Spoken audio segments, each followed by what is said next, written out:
স্মৃতি পার্ক।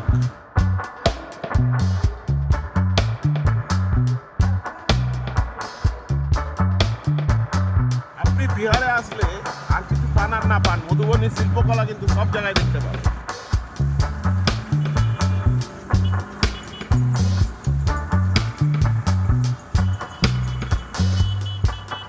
কত সুন্দর কাঠের কাজ।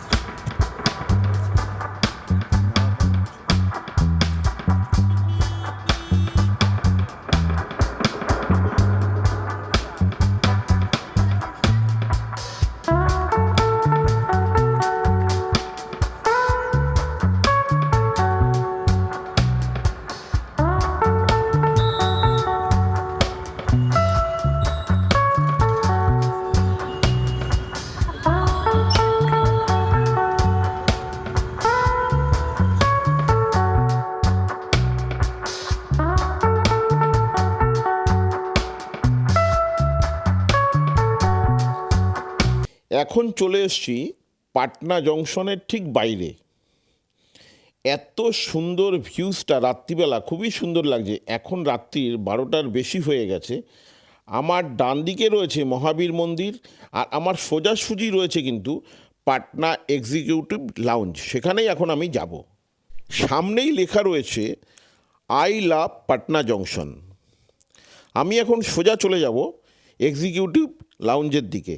আমার একদম 50 মিটারও হবে না, সামনেই রয়েছে এক্সিকিউটিভ লাউঞ্জ। সোজা দেখা যাচ্ছে, ওটাই হচ্ছে এক্সিকিউটিভ লাউঞ্জ। পৌঁছে গেলাম এক্সিকিউটিভ লাউঞ্জে। এর ওপরে উঠে ম্যানেজার বাবুর সাথে কথা বলিয়ে জানবো যে কি ব্যবস্থা আছে না ব্যবস্থা আছে। তবে সামনেই দেখা যাচ্ছে ঘন্টায় 99 টাকা এবং 129 টাকা।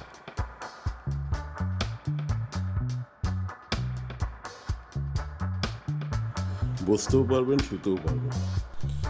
এই এক্সিকিউটিভ লাউঞ্জে ডরমিটারি সিস্টেম। প্রতিটা ঘরে 10টা করে বেড রয়েছে। বেডগুলো কিন্তু খুব সুন্দর করে এবং নতুন সাদা ধবধবে চাদর পাতা রয়েছে, বালিশের ওষারও সাদা ধবধবে, কম্বল রয়েছে এবং এখানে এসি আর 2টো করে ফ্যান কিন্তু এখানে চলছে। পর্দাগুলোও খুব সুন্দরভাবে দেওয়া রয়েছে। সোফাও রয়েছে, সোফাতেও আপনি বসতে পারেন, বা সোফাতে এত বড় সোফা যে আপনি শুতেও পারবেন। আর যদি এখানে রাত্রিবাস করেন তাহলে আপনার 500 টাকা লাগবে। আবার স্পেশাল ব্যবস্থা আছে ডিলাক্স, সেখানে লাগবে আপনার 700 টাকা রাত্রিবাস করার জন্য। এছাড়া আপনি যদি এখানে 1 ঘন্টা বসেন তাহলে দিতে হবে 99 টাকা। আর যদি আপনি স্পেশাল বসেন তাহলে দিতে হবে 129 টাকা। এখানে কিন্তু আপনার কফি খাওয়ার এবং অন্যান্য ব্রিটানিয়া বিস্কুট বলুন, যে কোনো বিস্কুট বলুন, বিস্কুট, কফি, চা সব রকম ব্যবস্থা রয়েছে এখানে।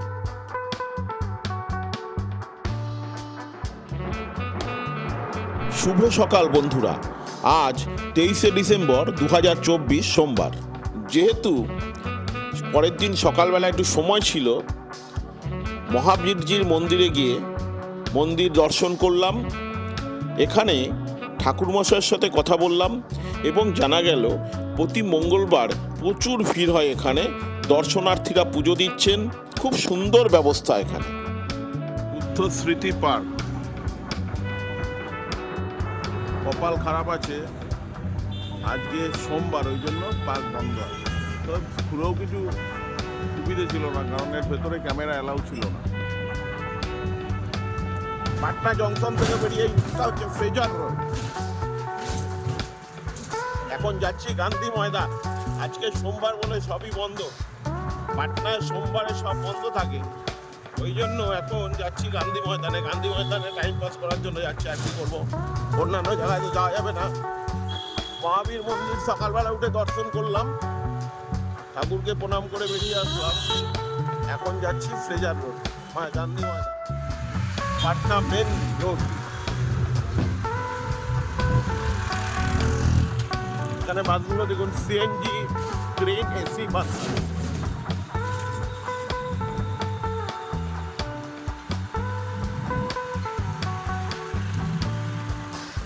এখানে অটো টোটো খুব আধিক্য আছে।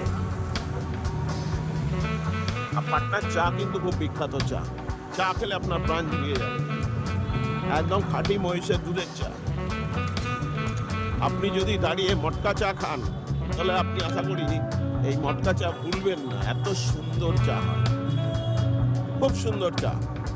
মধুবনী শিল্পকলা দেখুন, আপনি বিহারে আসলে আর কিছু পান আর না পান, মধুবনী শিল্পকলা কিন্তু সব জায়গায় দেখতে পাবেন।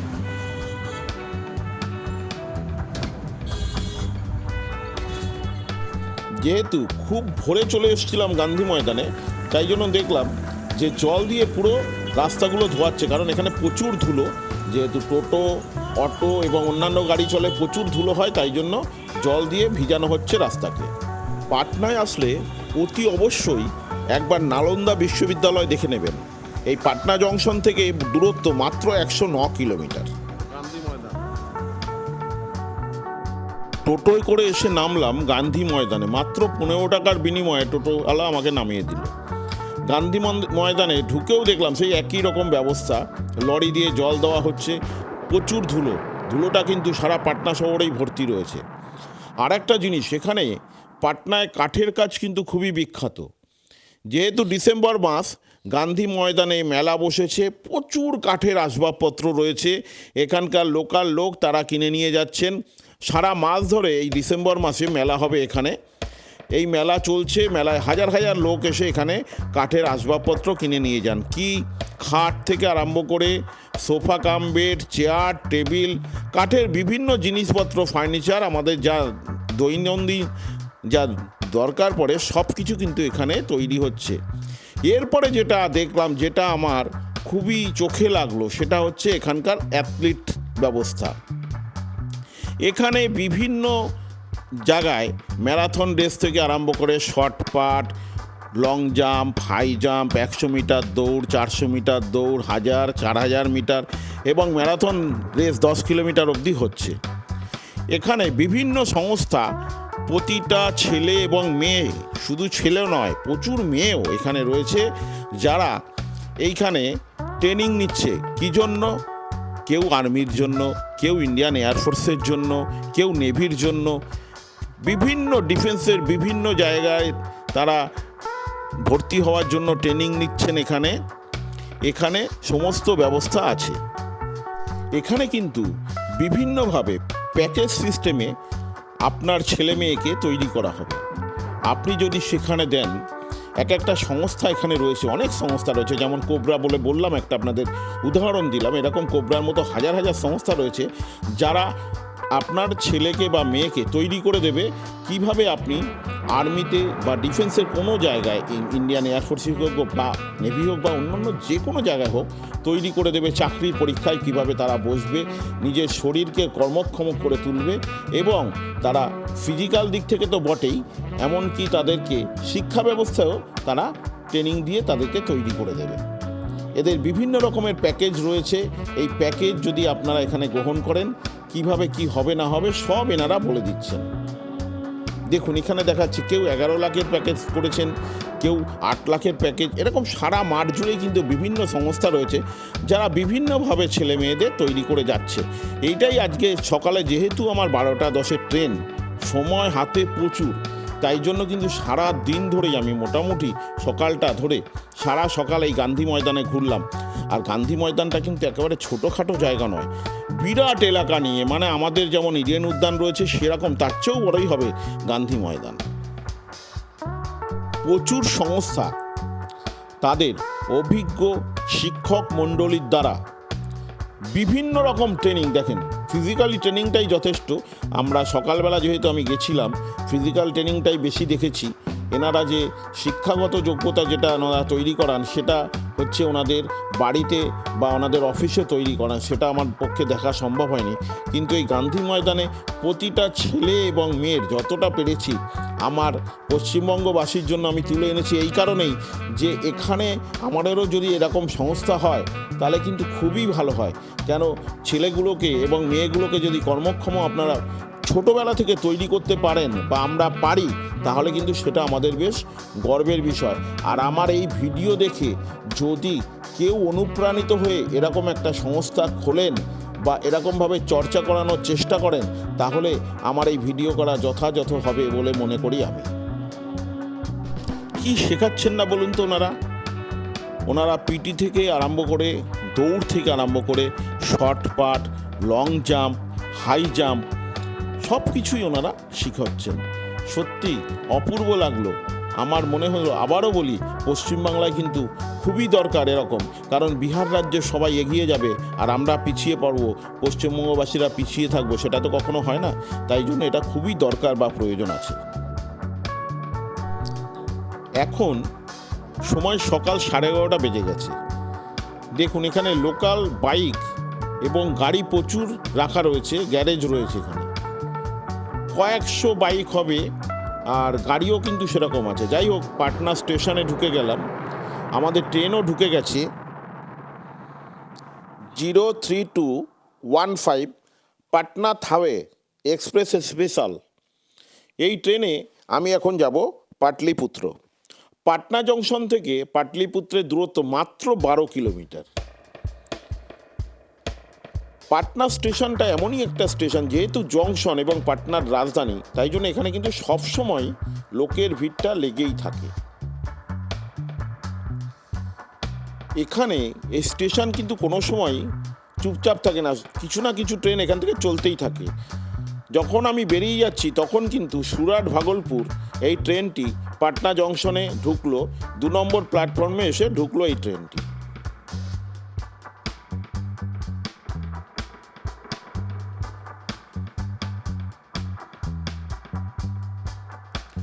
দেখুন, আমাদের ট্রেনটি কিন্তু পুরো একদম ফাঁকা ট্রেন। মাত্র কয়েকজন যাত্রী প্রথমে এই পাটনা জংশন থেকে উঠলেন, 10 থেকে 12 জনের বেশি হবে না। তবে এই ট্রেনেই যাত্রা শুরু করব। পাটনা 2 নম্বর জংশন থেকে ছেড়ে দিল ছাপড়া ভাগলপুর এক্সপ্রেস। আজকে 23শে ডিসেম্বর 2024। আজকে আমি যাচ্ছি কিন্তু এখান থেকে পাটলিপুত্র। পাটলিপুত্র থেকে 3:50-এ আমি চলে যাব সোজা প্রয়াগরাজে। 3 নম্বরে রয়েছে দানাপুর ভাগলপুর এক্সপ্রেস। এটি ছেড়ে দিল 3 নম্বর প্ল্যাটফর্ম থেকে 12:05। আমাদের গাড়ি ছাড়বে 12:10-এ।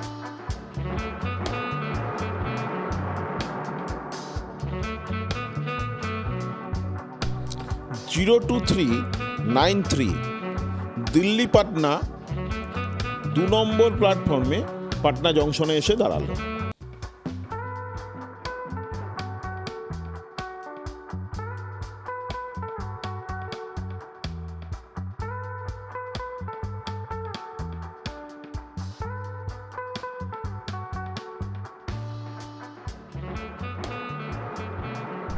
Zero 3215 Patna Thawe express special. এই ট্রেন 5 কিলোমিটার পরে ফুলওয়ারি শরীফে গিয়ে দাঁড়াবে। ফুলওয়ারি শরীফ থেকে আরও 7 কিলোমিটার রাস্তা পাড়ি দিয়ে গিয়ে দাঁড়াবে পাটলিপুত্র স্টেশনে। আমার যাত্রা আমি শেষ করব কিন্তু ওই পাটলিপুত্র স্টেশনে। আজকে 3:50-এ এই পাটলিপুত্র স্টেশন থেকেই আমি প্রয়াগ যাবার ট্রেনে উঠে যাব। 5 কিলোমিটার অতিক্রম করে অবশেষে পৌঁছে গেলাম ফুলওয়ারি স্টেশন। এই ফুলওয়ারি শরীফ এটা কিন্তু একটা খুব পাটনার ঘটনাবহুল বা ঘন বসতিপূর্ণ এলাকা।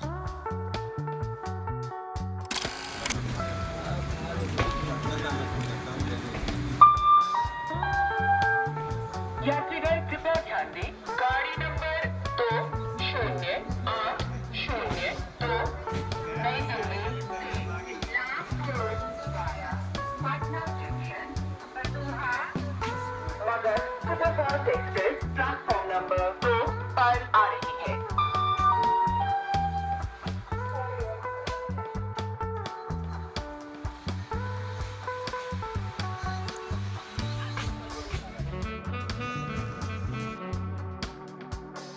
আমার সামনে দিয়ে বেরিয়ে গেল হাতিয়া নয়াদিল্লি এক্সপ্রেস।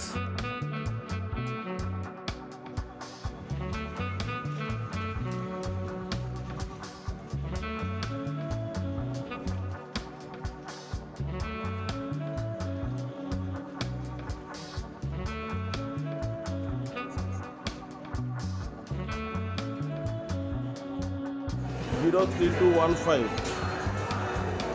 পাটনা থেকে এসে পাটলিপুত্রে দাঁড়ালো। এই গাড়ি যাবে হাওয়ে যাবে, সমস্তিপুরের ওদিকে গোপালগঞ্জ হয়ে চলে যাবে।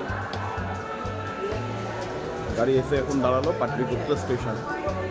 13 কিলোমিটার রাস্তা পেরিয়ে আসছে গাড়ি।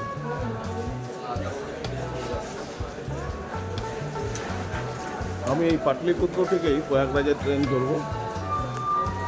একটু আগেই চলে আসলাম, 3:50 গাড়ি আছে, এখন বাজে 1:50। 03215 Patna Thawe express special 12 kilometre রাস্তা পেরিয়ে অবশেষে আমাকে পাটলিপুত্রে নামিয়ে দিল। এই ভিডিও যদি আপনাদের ভালো লাগে অতি অবশ্যই লাইক, শেয়ার, সাবস্ক্রাইব করে আমার সাথে থাকবেন। Thank you.